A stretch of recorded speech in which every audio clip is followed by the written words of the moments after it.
เช้านี้หนาวมากทุกคน-46 องศาจะบ้าตาย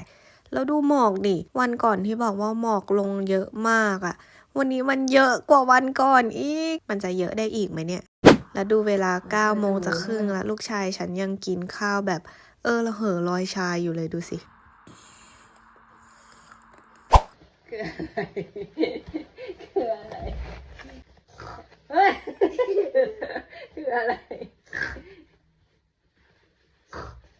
คืออะไรอ่ะ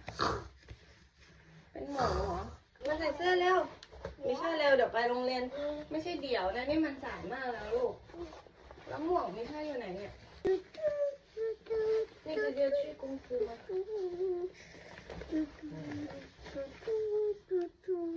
或者叫车来送แบบมีช่มาใส่นี้ไปก่อนไปเดี๋ยวมานะหาให้อันนี้มีแอสโตรนอตด้วยเป็นสเปซใส่นี้ไปก่อนอันนี้อุ่นกว่าสีมันหาไม่เจอสีน้ำตาลอยู่ไหนไม่รู้ลูกก็มาหาไม่เจอมันสายแล้วเดี๋ยวหาให้มันอยู่ไหนไม่รู้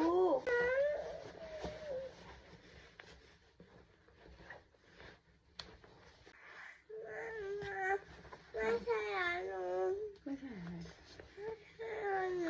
อ๋ออันนั้นมันไม่อุ่นหรอกใส่อันนี้เดี๋ยวเข้าโอเคอ่ะเปลี่ยนไหม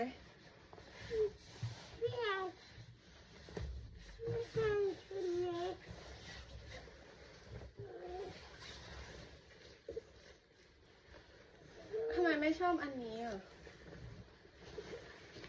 อันนี้มันเป็นสเปซเลยนะเงยหน้าขึ้น更好做这个菜，等一下，为什么要分？他看到这个了